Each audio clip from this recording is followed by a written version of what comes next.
الكبرى والصلاة والسلام على أشرف الأنبياء والمرسلين سيدنا ومولانا وحبيبنا وشفيعنا وعلى آله وأصحابه وصحابته أجمعين.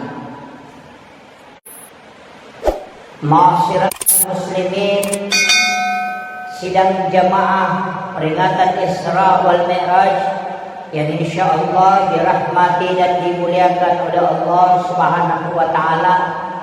Wabil khusus yang kami muliakan dan kami takzimi Bapak Imam Masjid Al-Azhar Timika serta seluruh pengurus Dewan Kemakmuran Masjid yang kami muliakan, karena menganggap hal ini termasuk perbuatan bid'ah yang menyebabkan orang bisa masuk neraka. Saya hanya mengambil kesimpulan sederhana, orang yang tidak berisra mi'raj itu takut masuk neraka. Sedangkan orang yang berisra mi'raj itu kepingin masuk neraka, masuk surga. Itu aja. Jadi orang yang melaksanakan peringatan Isra Mi'raj, dia berusaha melakukan kebaikan-kebaikan supaya bisa mendapatkan surga kelak. Sedangkan orang yang tidak Isra Mi'raj takut melakukan sesuatu yang bisa menyebabkan dia masuk neraka. Jadi kedua-duanya sebenarnya benar. Satu takut masuk neraka, satu kepingin masuk surga. Mudah-mudahan niat kita semua yang tidak berisra mi'raj tetap tidak masuk neraka, dan yang berisra mi'raj itu tetap masuk surga, insyaallah. Kemudian ada tema yang diangkat panitia, dia mau menjadikan Isra Mi'raj sebagai momen untuk sebagai landasan moral di alam global. Sebenarnya begini, peristiwa Isra dan Mi'raj ini dialami Rasulullah, ada rangkaian sebelumnya di mana tekanan-tekanan hidup Rasulullah itu luar biasa. Istri tercinta beliau itu wafat, Khadijah. Paman beliau tempat bersandar ketika ada masalah juga wafat. Perekonomian beliau diboikot. Ketika wanita yang paling dia cintai tidak ada di sisinya, dan paman yang selalu membelanya juga tidak ada, ekonominya diboikot dan dipisahkan dengan pengikut-pengikutnya, maka disitulah Allah memanggil Rasulullah. Artinya apa? Ini ada satu hikmah, bahwa ketika orang meninggalkan dunia, dia harus naik mengurusi manajemen langit. Kita tinggalkan manajemen dunia, kemudian kita mendekat ke manajemen langit. Karena kapan manajemen langit yang kita pakai, insya Allah tidak pernah kecewa. Kapan orang kecewa, Pak? Orang kecewa karena dia yang mengatur hidupnya. Tapi kalau dia serahkan kepada Allah, dia tidak pernah kecewa. Maka ini penting.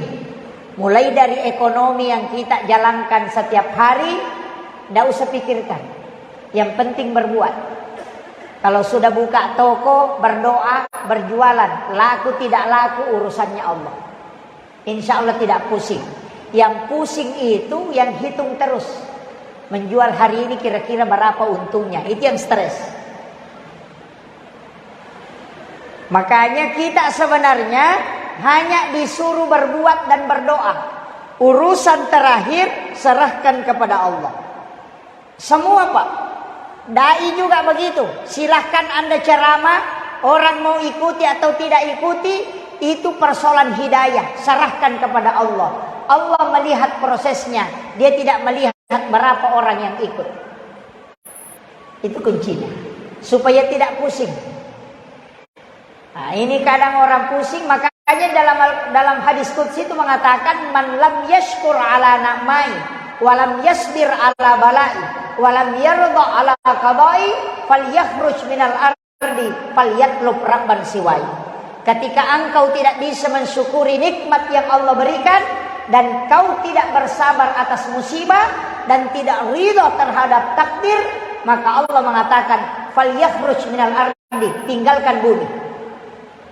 Keluar kau, cari bumi yang lain. Falyatlub rabban siwai, cari Tuhan kau sembah, jangan saya yang kau sembah. Itu bahaya, Pak. Kalau tetangga yang ngusir kita, kita masih bisa pindah ke tetangga yang lain.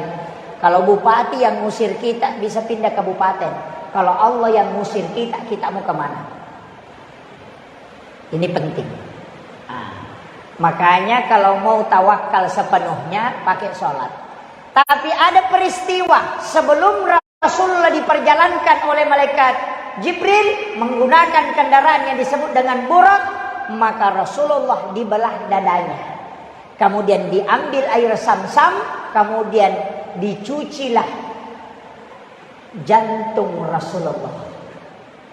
Ulama tasawuf mengatakan jantungnya Nabi tidak dicuci. Ulama fikih mengatakan dibersihkan. Ulama sufi mengatakan tidak. Nabi jantungnya tidak kotor.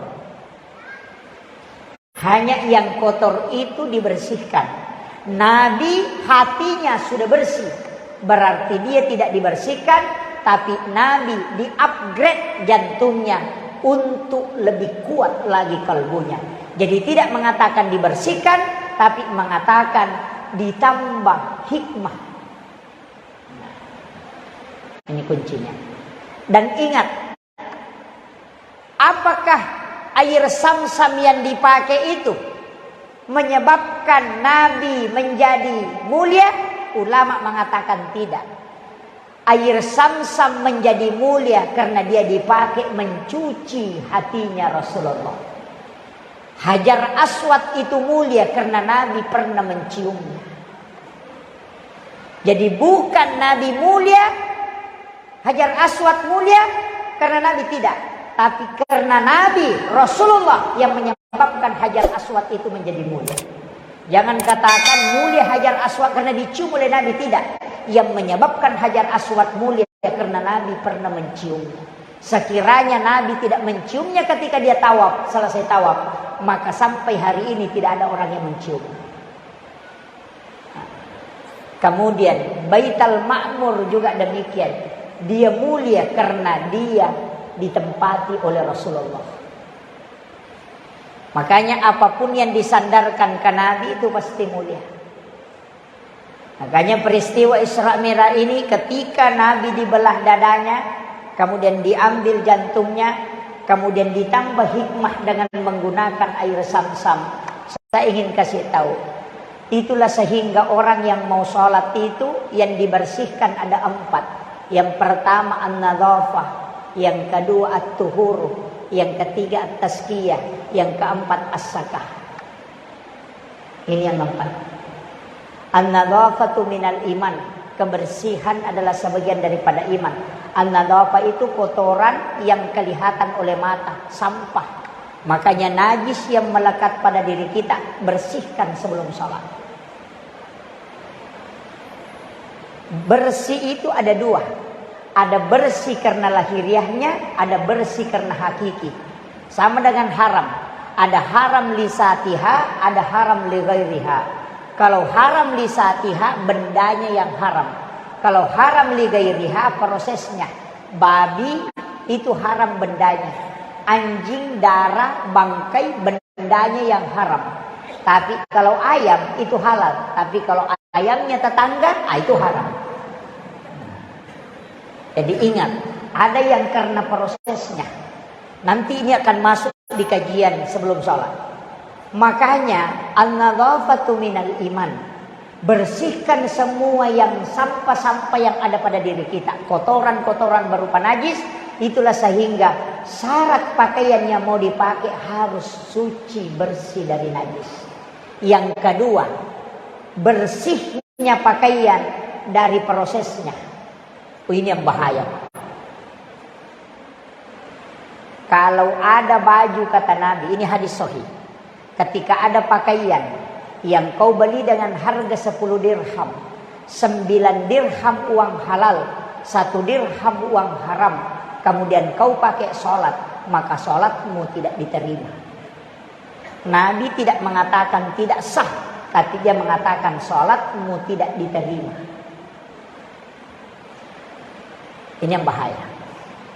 Makanya Rasulullah itu punya pakaian sholat. Ada riwayat mengatakan 3, ada yang mengatakan 2. Saya cari di dalam buku risalah, ternyata yang benar 3. 2 bajunya Nabi bersamaan dijahit, kemudian ada 1 tambahan sesudahnya. Tapi ada 1 lengan bajunya Nabi itu sudah dipotong. Dia sudah gunting. Kenapa? Rasulullah itu awalnya punya 2 baju sholat. 1 agak pendek, 1 sempurna. Bajunya ini 1 gantian dia cuci. Ketika dia pakai sholat, yang satunya itu dia cuci. Tapi setelah Nabi cuci bajunya 1, kemudian yang satunya dia letakkan di atas tempat tidurnya. Kemudian Nabi berangkat berwudu, pergi berwudu untuk mengambil air wudu. Sepulang dari berwudu, kucingnya tidur di atas lengan bajunya yang terlipat. Nabi ingin mengambil bajunya, tapi khawatir kalau kucingnya bangun. Sehingga Rasulullah mengambil gunting, kemudian dia memotong lengan bajunya supaya kucingnya tidak bangun. Nanti setelah dia pasang, kemudian mengambil surban untuk menutupi. Nanti sepulang dari masjid, dia jahit kembali untuk menyambung. Itu akhlaknya Rasulullah. Kalau kita, oh sudah, ada kucing langsung dihantam. Itu akhlaknya Nabi. Dari situlah kenapa Rasulullah sangat penyayang kepada binatang. Sampai-sampai binatang yang sudah mau disembelih pun Nabi marah kalau dia ditakut-takuti. Bayangkan Pak. Nabi minta pertajam pisau untuk menyembelih binatang. Jangan perlihatkan binatang yang lain, kau menyembelih binatang yang lain di depannya. Kadang kita kalau kurban, kasih berdiri sapi di sini, sembelih di sini, itu Nabi larang. Jangan kau membuat dia ketakutan. Ini imam harus tahu ini. Terutama yang pisau-pisau tajam itu. Saya sarankan imam itu beli pisau yang memang golok sembelih. Itu banyak dijual. Kalau tidak salah harganya ada yang 4 juta, ada yang 7 juta. Kalau yang lengkap full itu 7 juta sampai 14, ada sampai 14 juta. Kalau yang paling murah itu 2 juta, yang paling murah. Epdik namanya, itu dari Jerman. Bolar K1110 juga Jerman. Tramontina itu berhasil. Ada juga Damaskus yang di 20 baja digabungkan. Nah, tapi itu yang dipakai orang Arab menyembeli unta. Hanya 1 kali tarik, dia lewat di bawahnya saja isi begini. Saya punya itu di rumah, saya sudah pakai 4 tahun menyembeli, belum pernah diasah. Itu 1 kali tarik saja kalau sapi, apalagi kalau kambing. Kalau sudah ditekan, ditarik, nah itu sudah sampai ke tulang. Itu lebih tajam dari silet. Baru itu kayak pisau saja. Itu epdik Jerman. Itu surat serokarbon. Itu bagus dibeli kalau masjid yang beli, jangan Pak Imam yang beli. Masjid yang beli nanti jadi inventaris masjid, tapi Pak Imam yang pegang. Nah, nanti kalau imamnya ganti, pindah lagi itu barangnya. Karena itu lama dipakai. Saya sudah kurang lebih 40 ekor sapi disembelih itu belum pernah diasah. Dan itu cuma 1 kali tarik kalau orang sudah terbiasa. Penting dikasih rapat. Memang itu bunyi kalau ditarik. Itu epdik. Epdik namanya. Itu buatan Jerman. Atau bolar K1110. Bisa juga pakai Tramontina. Itu kalau, makanya kalau imam-imam itu hendaknya beli begitu Pak. Banyak dijual online itu. Cari saja di online itu, beli tulis epdik Jerman. Di situ banyak muncul. Nah. Kemudian cicak itu Nabi membolehkan dibunuh. Tapi Rasulullah mengatakan ketika engkau memukul 1 kali kemudian kau berhasil membunuhnya, itu 150 hasanat. Tapi kalau 2 kali kau pukul baru mati, itu tinggal 100 pahalanya. Kalau 3 kali kau pukul baru mati, itu tinggal 50. Kenapa selalu berkurang? Ternyata agama membolehkan dibunuh, tapi dia tidak menginginkan disiksa. Makanya ibu-ibu saya kasih tahu, kalau beli ikan masih hidup, jangan dimasak bergoyang-goyang atau dibakar masih bergerak-gerak. Kasih mati dulu itu. Ini ibu-ibu yang banyak ini. Tapi kayaknya ibu-ibu banyak beli bukan lagi ikan hidup, ikan sudah dimasak langsung. itu lagi. Iya. Nah, ini. Kemudian ini baru pakaian. Ini baru pakaian, Pak. Sumbernya pakaian, periksa baik-baik. Apakah pakaian itu betul-betul dari sumber yang bagus? Makanya kalau ada hadiah caleg, jangan dulu dipakai sholat lah. Kecuali sedekah. Kan beda. Ada yang beda itu. Ketika dia katakan begini, ini ada baju atau ini ada sarung, saya maju dia menjadi caleg, ingat, coblos nanti nomor sekian. Wah, itu sogokan itu. Tapi kalau dia bilang, ini saya punya sedekah, saya punya hajat, mohon doakan. Semoga saya bisa terpilih menjadi anggota DPRD. Maka itu bukan sogokan, tapi itu adalah sedekah. Minta doa terhadap sedekah itu. Pisahkan ya. Jangan semua pemberian caleg dibilang sogokan. Oh enggak. Tapi kalau serangan pajar, wah itu sudah jelas. Ini yang serangan pajar itu sudah jelas. Tapi ingat, orang yang disogok dan menyogok itu tidak berdosa. Tidak. Saya sudah cari-cari hadisnya tidak dapat.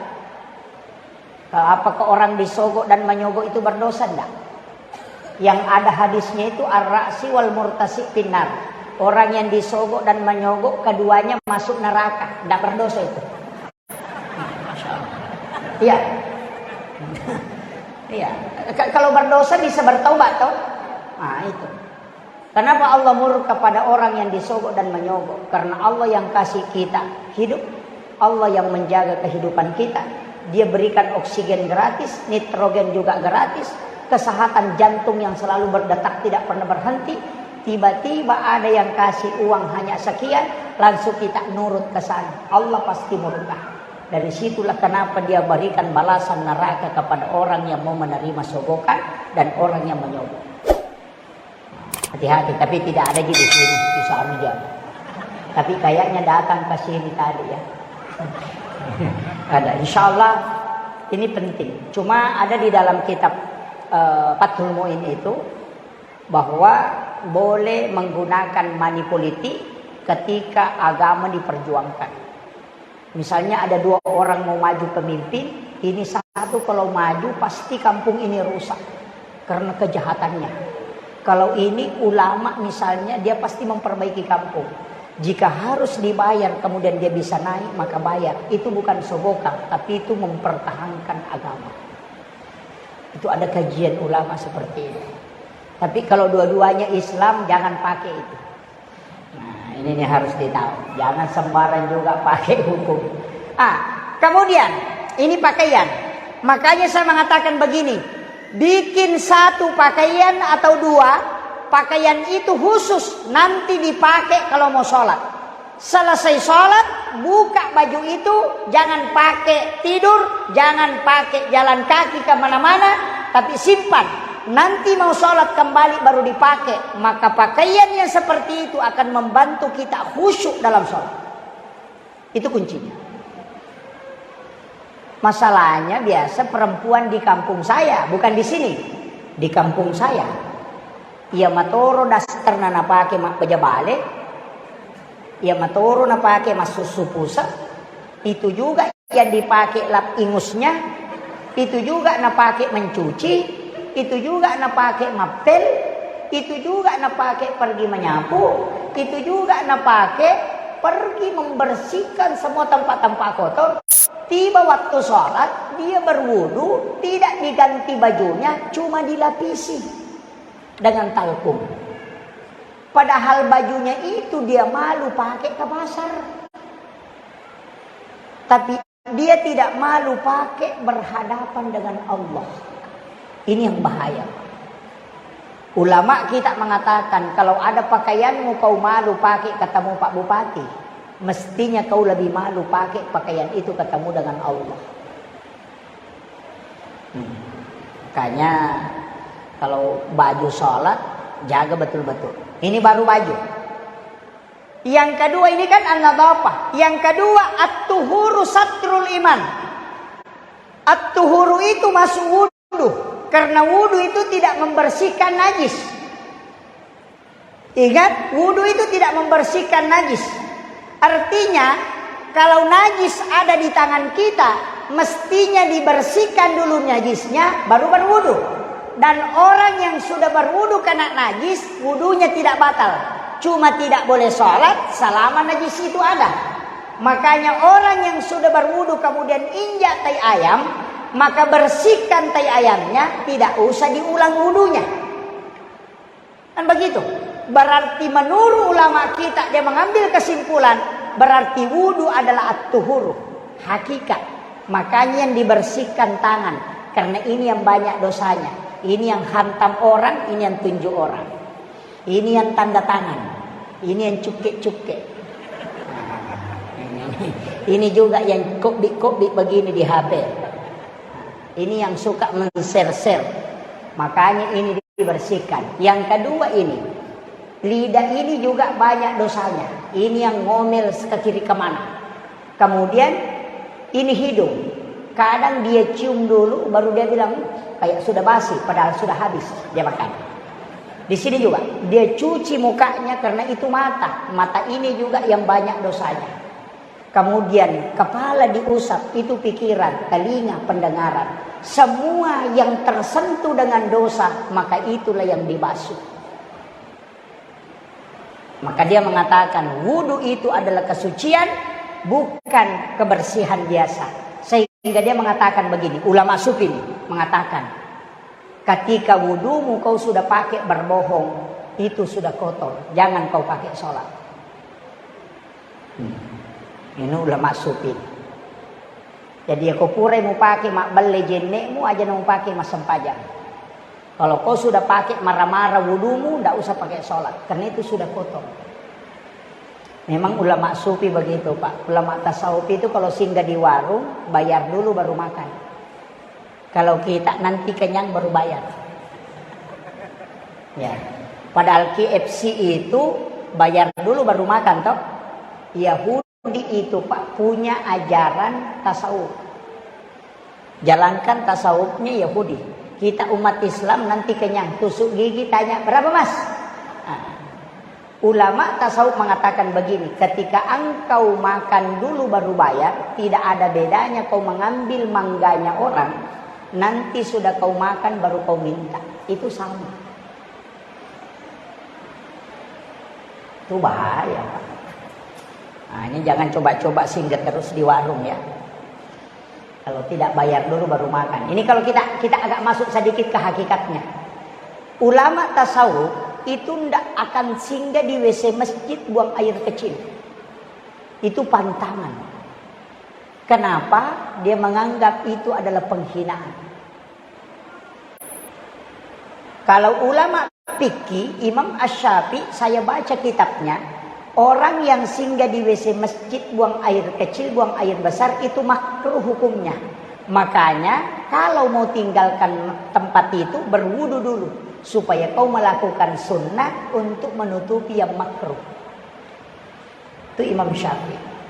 Tapi kalau tasawuf, oh jangan, tidak boleh.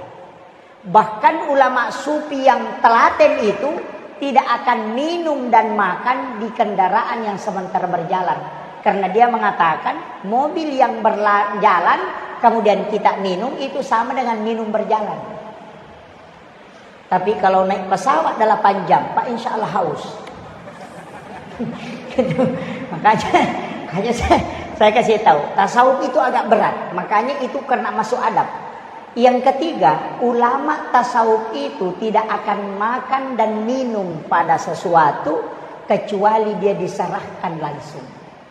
Makanya kalau dituangkan teh, kalau tidak dikasih tahu bilang silahkan dimakan, silahkan diminum, dia tidak akan minum. Nah, sebab istilahnya halal dan berkah. Kalau orang hidangkan itu halal, kalau orang persilahkan itu berkah. Jadi tidak semua yang halal itu berkah. Tapi ya kotol lobo tinggi na palingang itay way pala na pamakde de na mate madak kaki matu. Nah, itu. Jadi itu beratnya. Makanya seringkali ulama-ulama sufi itu kalau pergi ceramah dia bawa sendiri air minum. Salah satu tanda proses menuju kesufian itu ketika dia sudah bawa air minum sendiri. Saya punya guru Pak di Biren dulu, itu kalau pergi baca doa, mak bokon andre. Dipanggil baca doa di rumahnya orang, dia bawa nasi rantang dari rumahnya. Ada imam di Timika ini Pak, kalau pergi baca doa bawa rantang. Nggak ada ya? Guru saya itu bawa rantang. Bawa rantang dari rumahnya. Saya pernah tanya, Pak Kiai, nggak usah bawa makanan. Di sana kan ada. Nah kita dipanggil ke sana baca berarti ada makanan. Dia bilang, betul nak, cuma saya khawatir. Siapa tahu zakatnya dia belum bayar. Saya takut kalau mengotori kalbu ketika dia masuk. Itu hati-hatinya beliau. Kalau kita hantam semua sampai kepiting habis. Jadi pengurus masjid luar biasa. Tapi hati-hati kalau ulama Jawa, jangan coba-coba hidangkan kepiting, karena dia itu tidak makan kepiting. Iya, pengikutnya kayak Haji Maimun Subair itu mengharamkan kepiting, tidak makan kepiting. Kenapa? Karena kepiting itu hidup di dua alam. Hidup di darat juga hidup di laut. Binatang yang hidup di dua alam itu tidak boleh dimakan. Makanya kalau Kiai Haji Maimun Subair itu sampai dia wafat itu tidak makan kepiting. Makanya kalau ada ulama mengatakan kepiting haram, oh berarti memang itu yang dia pakai. Nah, cuma orang Sulawesi kayaknya makan. Nah, itu. Ulama Sulawesi itu lain mazhabnya. Dia mengatakan di mana dominan, di situ yang kita makan. Karena kepiting dominan di air, makan. Itu. Tapi ada satu binatang yang bikin ulama kiai stres Pak. Binatang apa itu? Anjing itu Pak, mutlak jelas-jelas itu haram. Tapi anjing laut ulama stres. Iya. Kalau anjing jelas-jelas haram, tapi anjing laut itu yang parah. Karena kalau dilihat kepalanya persis anjing, tapi kalau dilihat badannya persis ikan. Jadi masalah. Dan Nabi mengatakan laut itu airnya suci dan binatang yang ada di dalamnya juga halal. Makanya anjing laut ulama stres. Yang melihat kepalanya maka dia mengatakan haram, tapi yang melihat badannya bilang halal. Gitu. Saya pernah ikut kajiannya, makanya ulama kita itu kalau berdebat kadang saya tertawa sendiri tuh. Oh, itu yang diambil dasar. Saya kemarin sempat ketika debat tentang rokok Pak, makanya saya NU itu sampai hari ini selalu mengatakan rokok itu tidak haram. Tidak haram mutlak. Kenapa? Karena yang memfatwakan rokok haram itu alasan kesehatan. Apanya? Asapnya. Perokok pasif, asap yang keluar dari mulut orang yang sudah menghisap rokok itu beracun. Karena sudah terkontaminasi dengan virusnya. Apalagi kalau orang punya penyakit. Maka ya itu yang membahayakan orang lain sehingga dihukumi haram. Tapi Kiai Jawa ngomong lain. Kalau asapnya yang beracun sehingga dia menjadi haram, bagaimana dengan knalpot mobil yang juga ada racunnya? Itu jadi masalah itu. Pabrik-pabrik yang ada racunnya itu yang knalpotnya naik, mobil trek, knalpot kapal itu juga ada racunnya, maka semua harus dipatwakan menjadi haram. Maka ustaz harus jalan kaki pergi khutbah. Itu bahaya Pak. Makanya sampai hari ini kadang saya itu senyum-senyum. Tapi saya pernah gabung dengan mahasiswa pada waktu itu silaturahmi dengan Gus Dur. Gus Dur itu ketika ditanya bagaimana hukumnya rokok Gus, dia diam. Muncul satu lagi tanya, Gus bagaimana hukumnya rokok? Langsung dia bilang, kalau kamu yang merokok haram, kalau kiai halal. Itu dia diam itu. Enggak, kita tidak ada yang ngomong. Nanti sudah makan, duduk sama-sama cerita, ada yang tanya, Gus, kenapa kalau kiai merokok halal, kalau masyarakat haram? Gus Dur bilang, kalau kiai merokok baca basmalah, kalau santri tidak pernah. Saya tanya, Pak, pernah dapat orang merokok Bismillahirrahmanirrahim? Tidak pernah.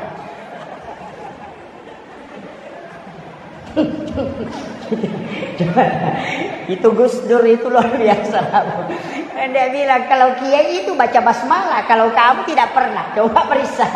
Saya betul Pak, bolak-balik waktu kuliah ke Makassar, semua sopir mobil yang merokok tidak ada basmalah. Habis 2 bungkus tidak ada basmalah. Saya bilang betul kata Gus Dur ini. Ternyata yang perokok juga di Timika saya perhatikan juga tidak basmalah. ini. Makanya dalam tasawuf itu melihat hakikat. Jadi bersih pakaian lahir batin. Yang kedua yang harus bersih adalah jiwa. Jiwa ini. Makanya orang kalau ada baku bombe dengan tetangganya, oh hati-hati Pak. Sholatnya tidak bisa khusyuk. Apalagi kalau berdekatan orang yang baku bombe.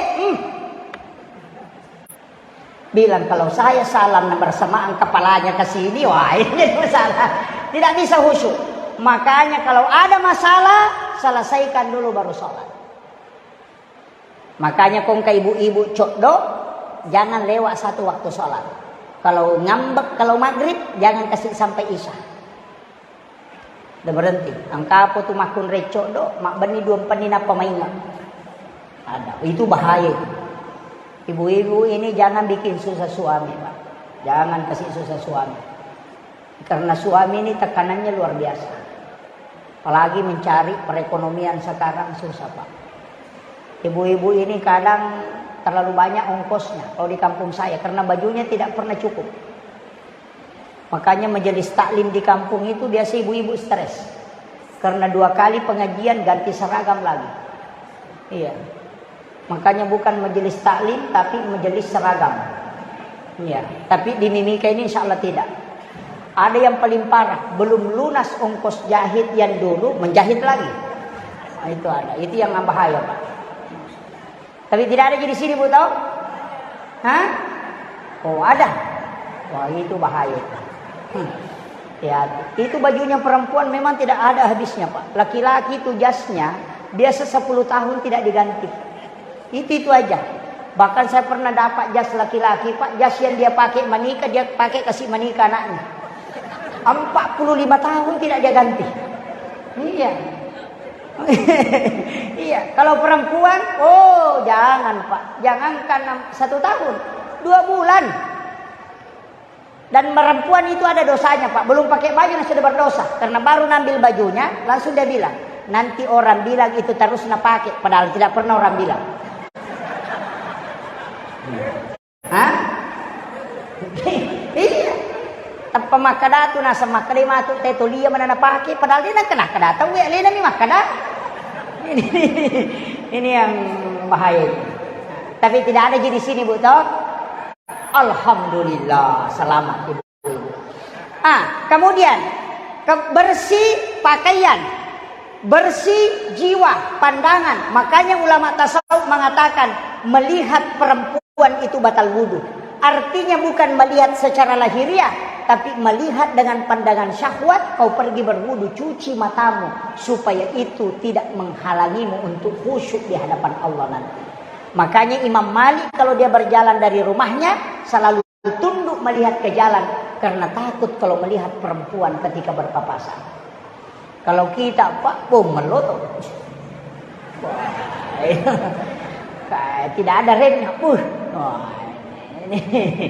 ini jadi masalah. Itu mengganggu itu. Kemudian makanan, bersih makanan itu ada 2. Kau cuci 10 kali, tapi kalau zakatnya tidak keluar tetap dihukumi kotor. Makanan yang masuk dalam tubuh yang tidak disakati itu akan mempengaruhi kehusyuanmu dalam sholat. Ini penting. Makanya bersihkan pakaian, bersihkan hati, bersihkan jiwa, bersihkan makanan, makan makanan yang bagus. Dan ketika mau minum baca basmalah, ketika kita minum baca subhanallah walhamdulillah wallahu akbar, baru baca alhamdulillah. Versi yang kedua, bismillahirrahmanirrahim minum, baru alhamdulillah. Bismillah lagi, baru minum, baru alhamdulillah. Setiap kalimat tasbih yang masuk ketika kau makan dan minum, itu akan membantumu untuk menjadi khusyuk ketika engkau sholat. Ini penting. Cuma kadang kita kalau minum satu kali angkat, langsung bismillahirrahmanirrahim. Tak. Saya pernah dapat orang minum, Pak, botolnya diangkat, mulutnya saja yang goyang. Itu saya bilang pengalaman juga ini. Setengah botol habis itu cuma gerak-gerak saja. Nah, saya bilang, itu yang tidak boleh. Sama gitu perempuan kalau makan tidak boleh mengangkat bibirnya. Kalau mengunyah, tidak boleh membuka. Tidak boleh buka. Itu tidak boleh. Kalau makan, menutup bibir, kemudian mengunyah itu. Kalau laki-laki boleh terbuka. Itu hikmahnya Nabi larang. Wanita kalau makan, pada saat membuka, menyuap, terbuka mulutnya. Tapi kalau mengunyah, tutup mulut. Begitu Ibu. Ini. Kenapa? Karena itu caranya supaya suaminya pengantin baru setiap malam. Itu hikmahnya. Sudah mengerti? Bibir perempuan itu terkoneksi dengan bibir yang satu. Itu baru mengerti dia. Lambat betul. Nah, ini bahaya. Itu hikmahnya. Makanya ada beberapa hikmah itu. Apalagi kalau orang cari rezeki, jangan coba-coba gunakan pakaian yang sementara dipakai sebagai lap. Jangan. Kadang handphone itu dilapkan di baju, kacamata itu diambil baru dilapkan begini. Itu akan menolak rezeki selama 40 hari. Jangan coba-coba. Apalagi pakaian yang sudah dipakai, alasan mau dicuci, kemudian dijadikan lap, pantangan betul itu. Kemudian jangan membuat pakaian itu bermalam di luar rumah. Pakaian yang dicuci jangan coba-coba kasih bermalam di luar rumah, karena itu jin akan tempati. Dari situlah biasa ada orang sakit dadanya kemudian mati. Mengatakan mempedi merona mati, itu jin pakaian. Itu bahaya. Bahkan ada saya dapat riwayat bahwa sebaiknya pakaian yang sudah bermalam di luar rumah itu dicuci kembali sebelum dipakai. Termasuk pakaian yang tergantung di dalam kamar bermalam 2 malam 3 malam itu harus dikibaskan sebelum dipakai. Karena itu ditempati jin. Nah, ini yang bahaya. Kadang ada pakaian Pak 1 bulan di situ tergantung. Nareko makun rekut tuh. Kemudian makanya Nabi itu tidak banyak bajunya. Baju besi, baju yang dipakai sehari-hari, baju sholatnya tidak. Baju besinya Nabi nanti itu kan digadaikan. Nabi melakukan perjalanan. Saya sudah bahas tadi di sana bahwa Nabi itu dari Mekah ke Madinah. Dari Madinah ke Bukit Tursina. Dari Bukit Tursina baru ke Baitul Lahmi. Baitul Lahmi baru ke Masjidil Aqsa. Nabi menjadi imam di Masjidil Aqsa. Seluruh Nabi dan Rasul menjadi makmum di belakangnya. Kalau ada imam Pak, nah yang makmum orang mati di belakangnya, bagaimana kira-kira? Rasulullah yang jadi makmum di belakangnya adalah para nabi yang sudah wafat setelah. Kecuali ada nabi yang tidak wafat, yang turun ke situ. Nabiullah Isa alaihissalam. Yang diangkat ke langit kedua. Rasulullah naik, ketemu Nabi Adam, ketemu Nabi Yahya, ketemu Nabi Idris, ketemu Nabi Yusuf, kemudian ketemu Nabi Harun, kemudian ketemu Nabi Musa, di langit ketujuh ketemu Nabi Ibrahim, langsung ke Sidratil Muntaha. Jibril tidak bisa mendampingi. Naiklah Rasulullah ketemu dengan Allah. Apa ucapannya Rasulullah? At-tahayyatul mubarakatus salawatut thayyibatu lillah. Kemudian Allah menjawab, Assalamu alayka ayyuhan nabi wa rahmatullahi wa barakatuh. Di situ Nabi sujud tersungkur. Karena Allah menjamin, Assalamu alayka ayyuhan nabiyyu wa rahmatullahi wa barakatuh. Tapi di dalam sujudnya, Nabi kembali mengingat umatnya. Sehingga dia bangkit, kemudian memohon kepada Allah. Assalamu alayna wa ala ibadillahi sholihin. Allah masih mengingat kita. Nabi mengingat kita. Coba. Rasulullah mengingat itu. Seandainya ketika Allah mengatakan Assalamu alayka ayyuhan nabiyyu wa rahmatullahi wa barakatuh, baru Nabi mengatakan Alhamdulillah, kita tidak ikut.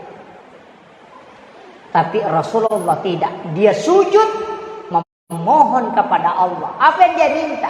Assalamu alayna, keselamatan atasku.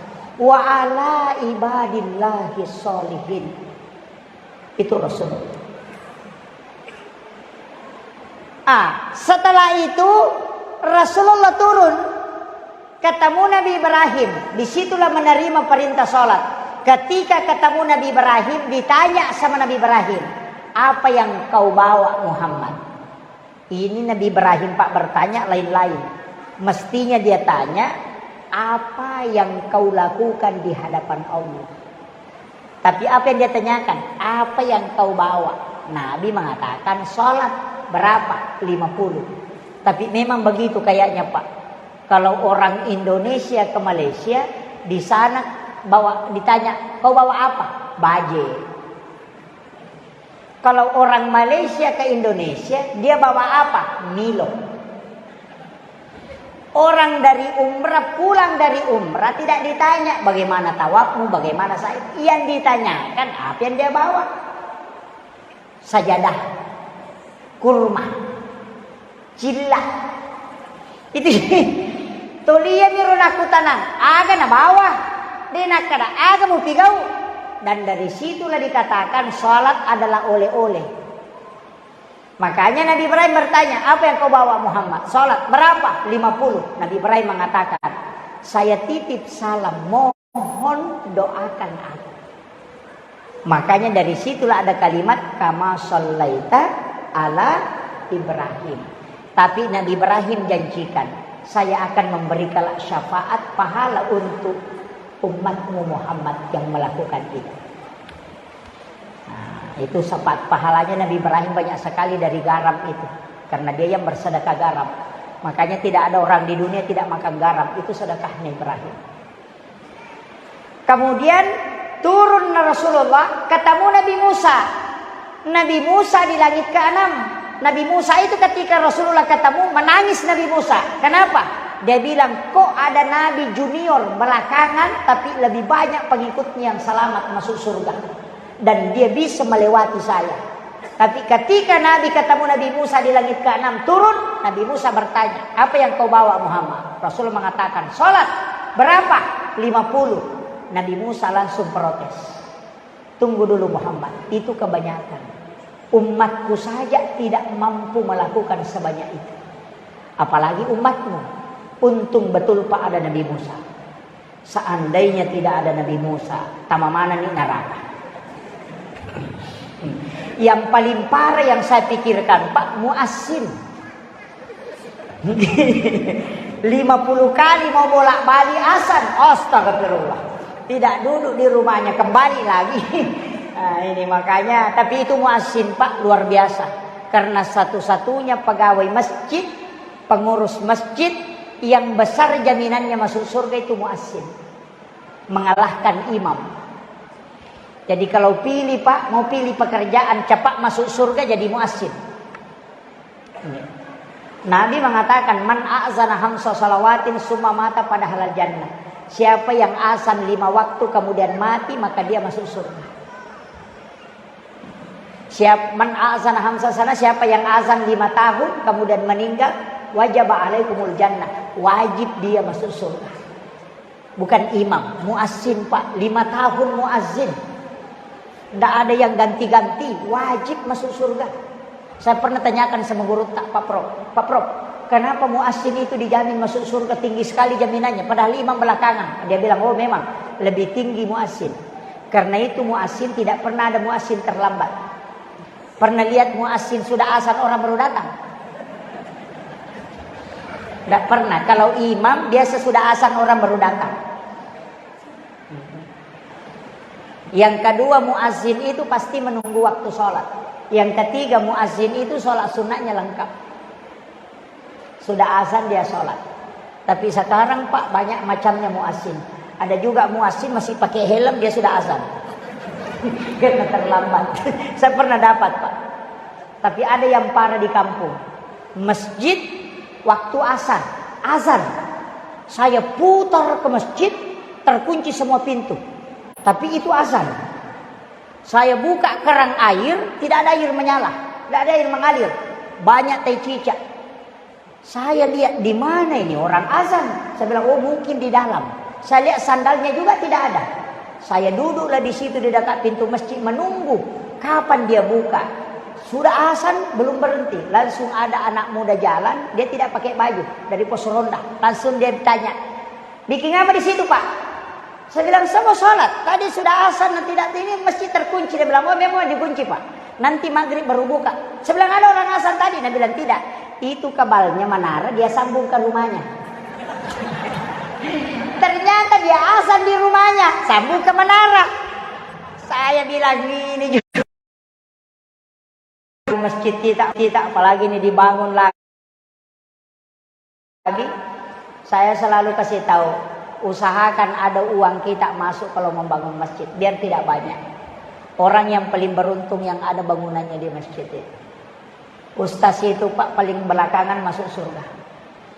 Bisa paling belakang. Karena datang ke masjid ceramah ambil uang masjid. Yang bahaya. Iya. Itu bahaya. Saya pernah ditegur sama Gurutta. Makanya saya kalau dipanggil ceramah Pak itu tidak pernah berangkat 2 orang 3 orang. Gurutta bilang, kalau dipanggil kau ceramah kau sendirian jalan. Kalau kau bertiga, 3 jadi ongkosi, 1 yang ceramah. Yang 2 itu makan uang masjid. Itu pesannya Gurutta. Makanya saya hati-hati betul ini. Ini berat.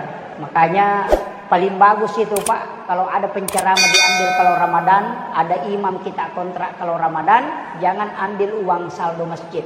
Caranya bikin amplop bagikan ke jamaah. Tulis memang di situ untuk impak untuk imam tarwih dan penceramah. Itu saja yang dipakai.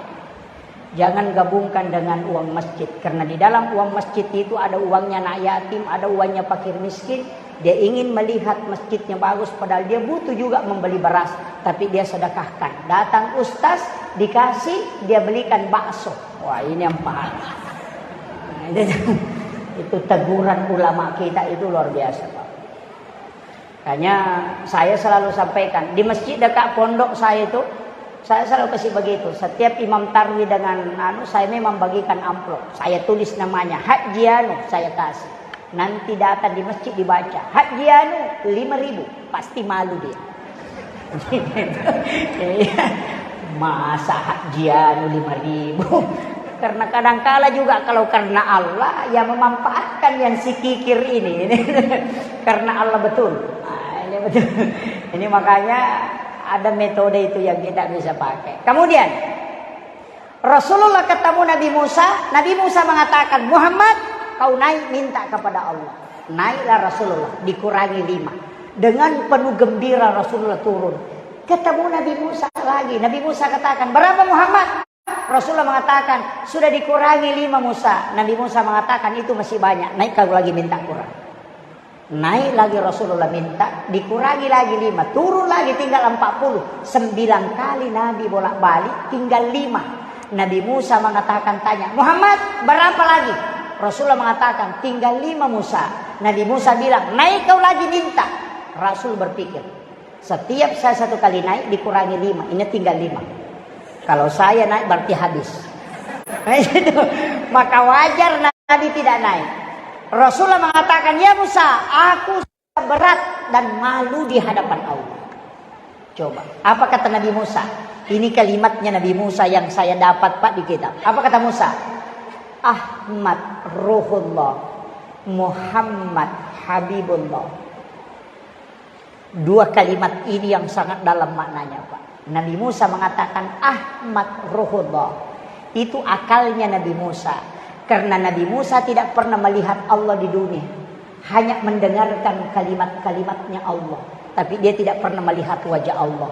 Rasulullah ketemu langsung dengan Allah. Makanya dia mengatakan, Ahmad Ruhullah. Di dalam nurnya Muhammad, aku bisa melihat nurnya Allah. Itulah yang dinikmati Nabi Musa karena Nabi bolak-balik. Cucu kita, Pak, kalau kita sangat sayang, kita senang kalau dia bolak-balik. Diakali supaya dia tidak pulang. Dikasihlah kue, dikasihlah ini. Itu caranya Nabi Musa mengakali Rasulullah. Supaya dia menikmati betul wajahnya Rasulullah dengan melihat cahaya Allah di situ. Yang kedua, Nabi Musa mengatakan, Muhammad Habibullah. Betul Muhammad, engkau adalah kekasihnya Allah. Kami Nabi yang bicara langsung dengan Allah. Semua Nabi sudah dikasih aturan oleh Allah. Tidak ada yang tawar kecuali engkau. Coba. Nabi Ibrahim diberi syariat, langsung dia terima. Karena Allah sudah bilang, sekian dia terima. Nabi Musa dikasih tahu, sekian dia terima. Suruh puasa, sekian dia terima. Rasulullah dikasih 50, dia tawar sampai kurang. Sehingga Nabi Musa mengatakan, Muhammad Habibullah, engkau betul kekasih Allah. Karena begitu sayangnya Allah kepadamu, aturan yang dia sudah tetapkan dia kurangi atas permintaanmu terus. Ini Pak.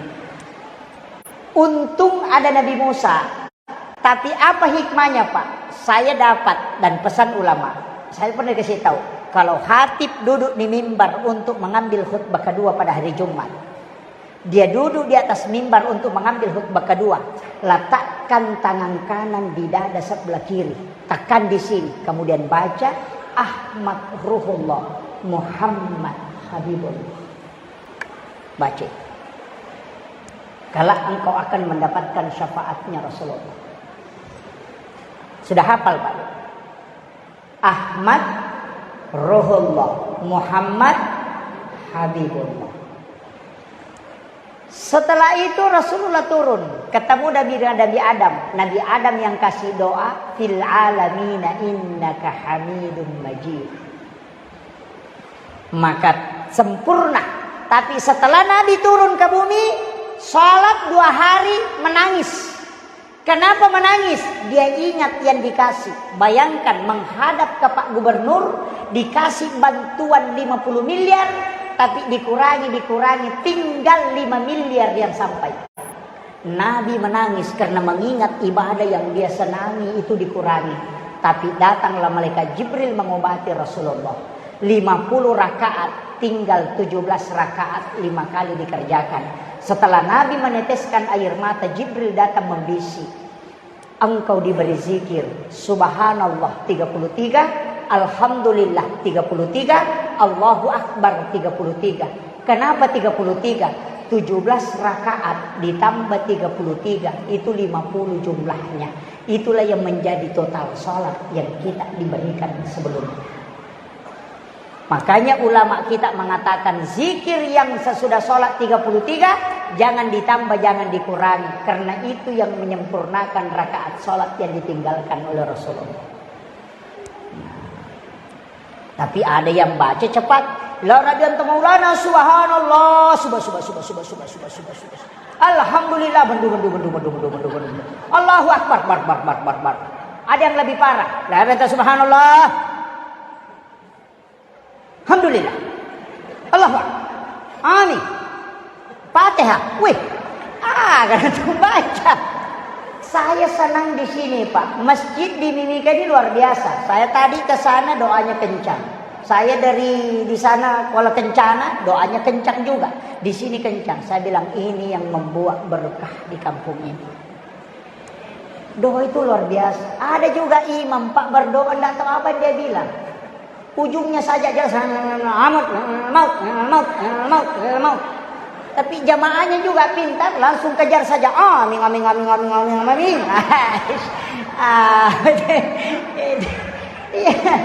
Ada juga yang begitu. Imamnya tidak jelas, makmumnya juga tidak jelas. Iya, maka dari mana? Makmumnya bilang amin. Ada juga ujungnya saja, maut, mautnya saja. Makmunya bilang, amin. Kalau saya tidak diterima. Iya, kenapa? Kita saja kalau meminta begitu pasti tidak dikasih. Tes migora. Datang ke rumahnya orang, mau gak kasih menikah nak, aku pinjak cakir bina sini, bina itu kami jangan beli, tapi baru satu bilang, ya nak, pasti tidak dikasih. Kan begitu. Makanya berdoa itu perbaiki. Makanya kita meminta, dan kalau meminta Pak, jangan ganti doa sebelum 40 hari. Jangan ganti. Malaikat itu kan melapor hari Kamis. Hari Senin kita puasa karena kelahiran Nabi. Hari Kamis karena di situ pahala di store. Doa di store. Jadi kalau berdoa hari Senin baru dicatat, Selasa dicatat, Rabu dicatat, Kamis baru dilapor. Kalau hari Senin minta sepeda, Selasa minta motor, hari Rabu minta mobil, malaikat stres. Iya. Kan begitu, kan belum dilapor. Nanti ditanya apa yang dia minta. Nggak tahu, ini kemarin minta sepeda, tadi minta motor. Kan ya, sama aja anak kita toh. Kalau ada anak kecil, mak belikan kak sepeda, besoknya mak belikan kak motor-motor, mak belikan kak motor-motor listrik, besoknya lagi mak belikan kak baju baru. Pasti kita beli es krim supaya dia diam. Tapi kalau ada anak, kita bangun, mak belikan kak sepeda. Kita mau ke kantor, mak ingat belikan kak sepeda. Pulang kita dari kantor, mak ada nih ke sepedaku. 1 minggu saja anak kita selalu bilang, mak belikan kak sepeda. Kalau ada uang, kita pasti belikan. Begitu juga hamba ketika berdoa, dia tidak mengganti doanya. Allah mengatakan, betul-betul hambaku menginginkan apa yang dia minta. Kalau hari Senin minta sepeda, Selasa minta motor, hari Rabu minta pangkat. Malaikat belum coret, maka ganti lagi, dicoret lagi. Ini harus ditahu. Kan begitu. Ini kadang-kala kita berdoa itu Pak, pergi sholat subuh, lihat orang naik sepeda listrik, ya Allah, mudah-mudahan saya juga bisa kasih rezeki sepeda listrik. Sekalinya pergi sholat duhur, nah lihat orang naik motor baru, minta lagi, mudah-mudahan aku naik motor baru, ya Allah, kasih rezeki motor baru. Sekalinya pergi sholat maghrib, lihat orang naik mobil baru, berdoa lagi, ya Allah, mudah-mudahan juga bisa dapat mobil baru. Malaikat stres, apa yang kau inginkan ini? Kau usaha 1 hari saja sudah berubah-ubah. Disitulah maknanya kenapa wa isa sa'alaka ibadi anni fa inni qarib ujibu da'wata iza da'ani. Ada orang berdoa itu tapi tidak izah da'ani. Berdoa hanya sepintas lalu. Tapi yang istiqamah, Nabi Musa saja berdoa 30 hari disuruh tambah menjadi 40 hari. Makanya ada ulama mengatakan ijabun doa arba'ina yauman mania. Kalau mau diterima doanya 40 hari jangan ganti. Kalau bapak-bapak mau minta istri 40 hari berdoa. Yang belum punya, yang sudah punya tidak usah minta. Cukup 1 lah. Rasulullah itu tidak poligami ketika Khadijah. Nanti meninggal Khadijah baru Rasulullah poligami. Kenapa istri pertamanya dia tidak poligami? Karena betul-betul cukup betul dengan Khadijah. Khadijah itu kalau Nabi capek dia pijit. Baru dia mengatakan diriku adalah milikmu, semua hartaku adalah milikmu, dan jiwaku engkau yang memiliki Muhammad. Bayangkan. Kalau istri kita, makanan kau punya, rekening saya pegang. Bagaimana bisa beres? Iya. Tapi tidak begitu di sini, Pak. Memang perempuan itu aneh. Kalau dikasih uang, dia tidak hitung. Tapi kalau kita minta, dia hitung. Tidak begitu jadi sini, toh? Sama. Baru kalau kita ambil langsung dia hitung. Kau ambil kemarin sekian, mana sisanya? Kalau dia enggak. Makanya sebenarnya wanita itu tidak boleh mengambil uang suaminya. Kalau dia, misalnya begini Bu, Pak, saya mau beli ikan. Ada kasih kak duluan 20.000. Nah bilang ada di saku celana. Jangan coba-coba ambil uang di saku celananya. Ambil celana itu, bawakan suami, nanti dia kasih kita. Bila wah susah itu Pak Ustaz. Nah sudah diminta. Oh iya, Nabi tahu. Kalau wanita minta uang 20.000, nah uang 100 nah dapat, tidak ada kembalinya. Dia sudah tahu. Ya. Perempuan di kampung saya Bu, bukan di sini. Tapi insya Allah sama-sama yang ada di sini. Ya, semua perempuan begitulah. Kecuali yang betul-betul jujur. Tapi wanita itu luar biasa Pak. Kasih uang nah dia yang pegang. Karena ada juga laki-laki itu dia yang pegang uangnya. Kalau ada laki-laki dia yang pegang uangnya, bacakan surah Yasin. Iya. Iya, orang Arab dia memang pegang uangnya. Kenapa? Karena orang Arab laki-lakinya yang belanja. Bikin malu kalau perempuan yang belanja. Kalau kita di timur wanita yang belanja. Kalau laki-laki yang belanja, maka darone maturetoi. Lena lo mak belanja. Nah, itu bedanya. Makanya wanita yang pegang uang. Itu berkahnya kalau wanita luar biasa, Pak. Hanya bapak-bapak kasih uang ke istri. Ibu kalau terima uang baca alhamdulillahirabbil alamin ala fi kulli halin ma razaqtana. Itu yang dibaca. Sudah dihafal, Bu? Hah? Belum? Jadi selama ini pakai apa? Hah? Bilang saja makasih. Ini. Ada doa-doa itu Bu yang tidak boleh perempuan tinggalkan sebenarnya. Ada beberapa doa itu yang tidak boleh. Terutama doa ketika suami datang ke rumah. Suami itu harus didoakan. Karena yang doanya lebih cepat itu perempuan. 3 kali lipat lebih cepat doanya perempuan dibanding laki-laki. Makanya bapak-bapak tidak usah terlalu panjang doanya. Titip saja sama istri. Iya. Berterus terang Pak, saya adalah orang yang paling sedikit berdoa untuk diri saya. Saya selalu titip ke istri. Kalau ada hal-hal penting itu saya titip. Kadang saya SMS, mohon didoakan. Kenapa? Karena dia lebih cepat diterima doanya. Orang hebat itu Bu, lihat siapa di sampingnya. Orang hebat itu lihat di sampingnya. Pasti orang yang di sampingnya itu lebih hebat. Kita mau tahu, Soeharto orang hebat. Tapi kapan dia jatuh? Ketika Ibu Tin wafat. Habibie orang hebat. Tapi ketika Ibu Ainun wafat, habis dia. Susilo Bambang Yudhoyono masih hidup sampai hari ini. 2 kali jadi presiden. Tapi ketika Ibu Ani wafat, jatuh tidak bisa bangkit. Itu pelajaran.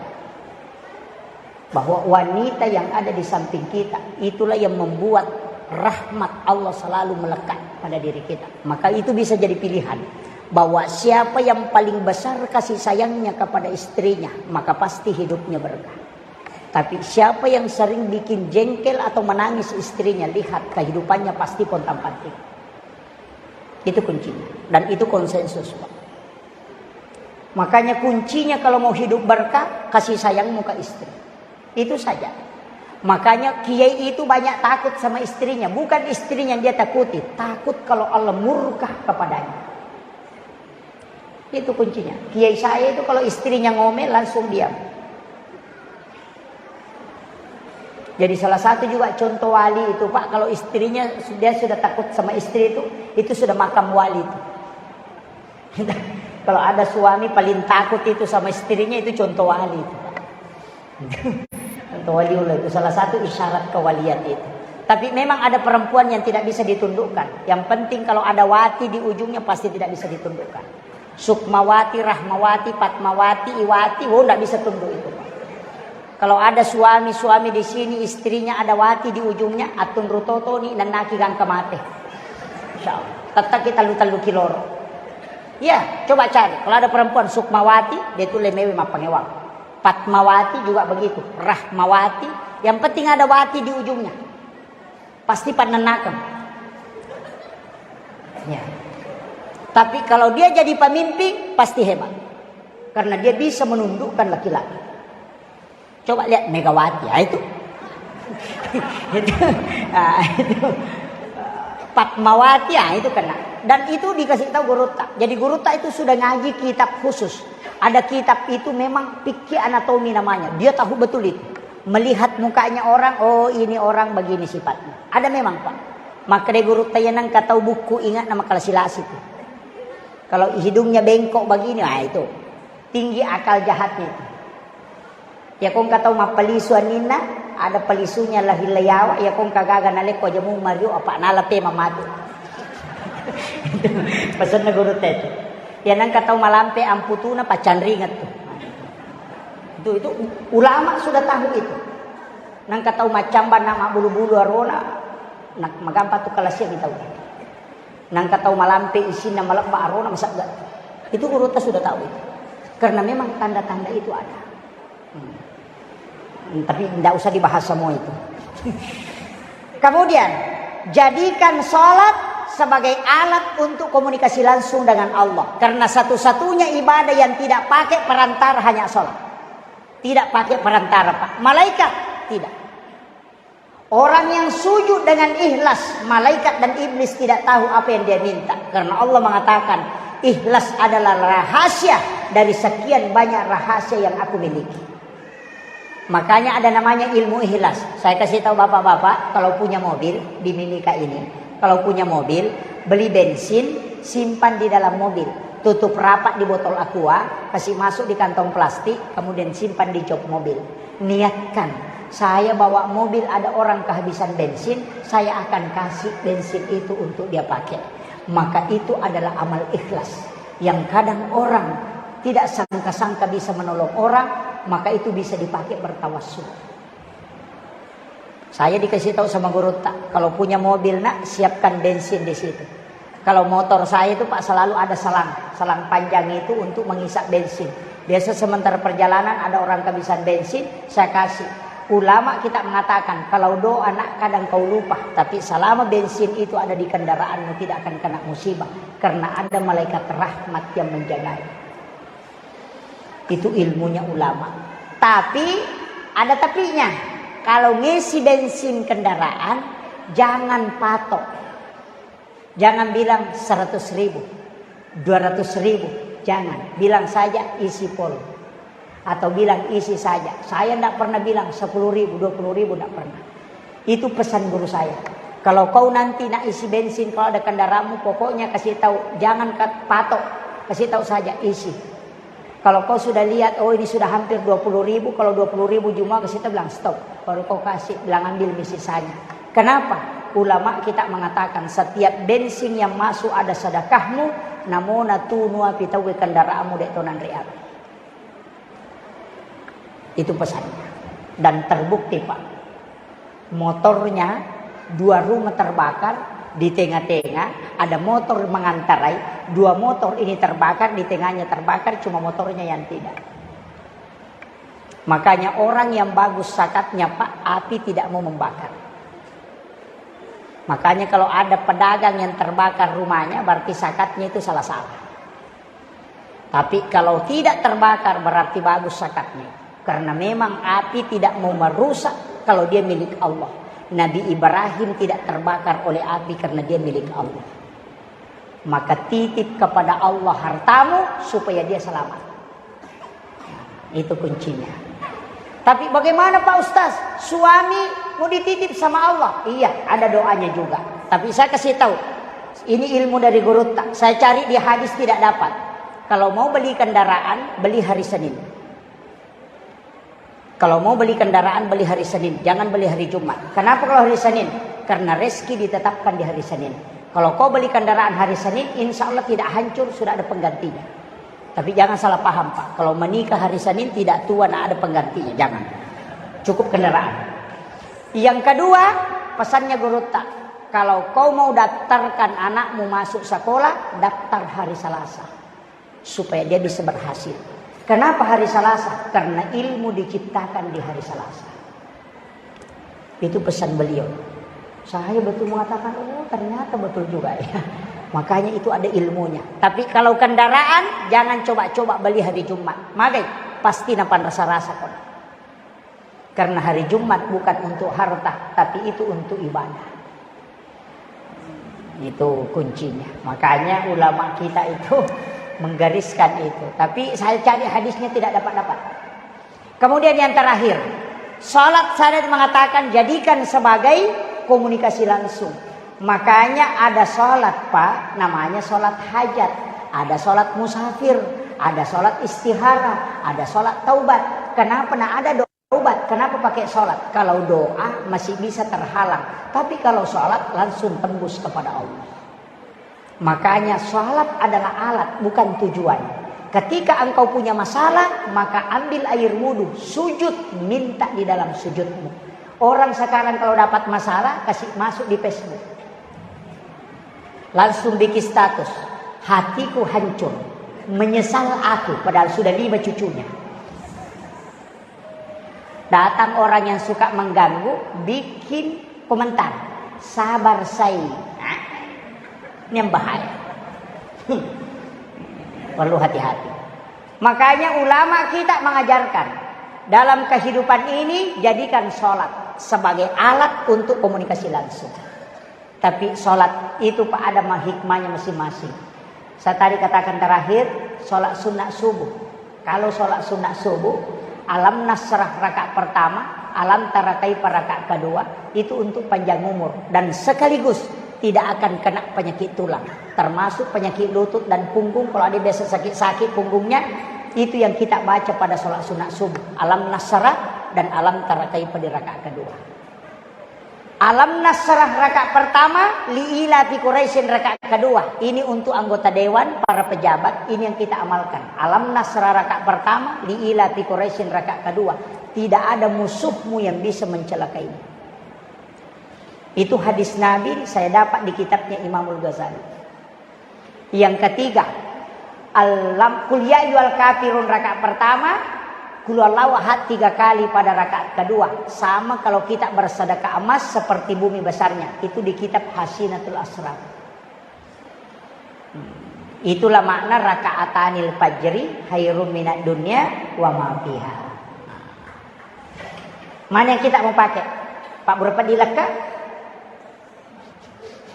Atau pakai Selamat, atau sedekah emas seperti bumi besarnya, atau mau ambil semua? Kalau mau ambil semua, alam nasrah rakaat pertama baru kuliah kafirun 1 kali. Rakaat kedua, alam tara kaifa liila fi Quraisyin baru kulullahu 3 kali. Kita sudah dapat 10. Itulah yang disebut dengan wirid sholat sunat subuh. Kalau sholat sunat musafir, angkat kedua tangan, sudah salam. Jangan langsung sentuh badan. Angkat kedua tangan, lihat ujungnya dari tangan kanan.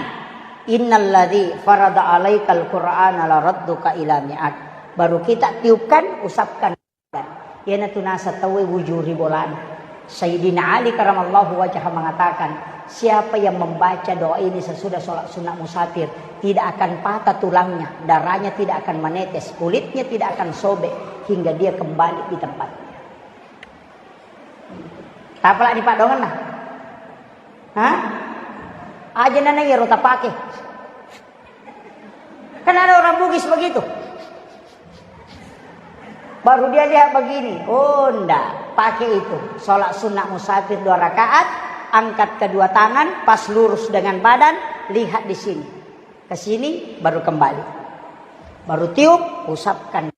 Baca doa itu. Innalladzi farada 'alaikal qur'ana laradduka ila mi'ad.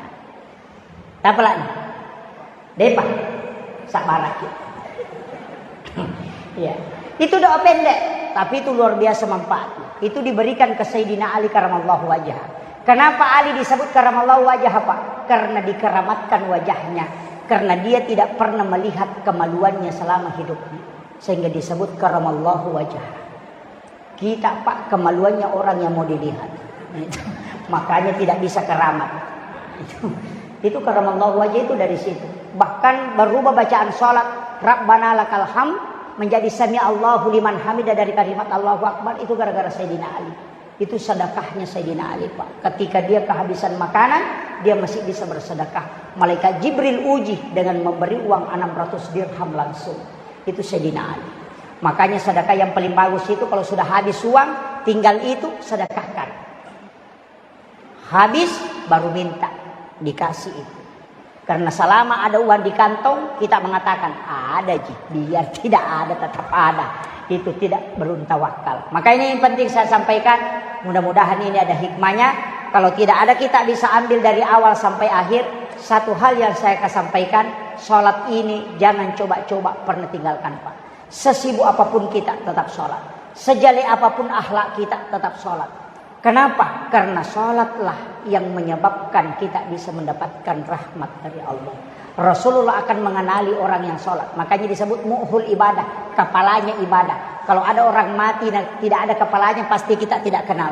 Tapi kalau lihat kepalanya pasti dikenal. Makanya orang yang sholat akan dikenal oleh Rasulullah di hari kemudian. Karena kepalanya ibadah adalah sholat. Itu kuncinya. Makanya jangan tinggalkan, Pak. Kalau tidak bisa sholat sendiri, datang ke masjid. Kalau tidak tahu bacanya, ya nak kampak na imange kampak to ni insyaallah diterima gitu. Aja na tamala saulu makada agama. Katutu to makada makada rutu na balalin ro na de kana lolongang kude ni sanisa na sampajang kita podang makada tanya gapi palolong akong kana balang. Nah, itu. Kalau sudah lutut, sudah lecet, sudah lecet, itu sudah ada didapat. Daripada kau tidak sholat. Makanya kalau ada kepala desa tidak bikin laporan pasti ditangkap. Kalau ada laporannya biar salah tetap diperiksa dulu. Nah itu kalau kau sholat ada diperiksa, kalau tidak sholat langsung ditunjuk, langsung masuk ke sana. Sudah.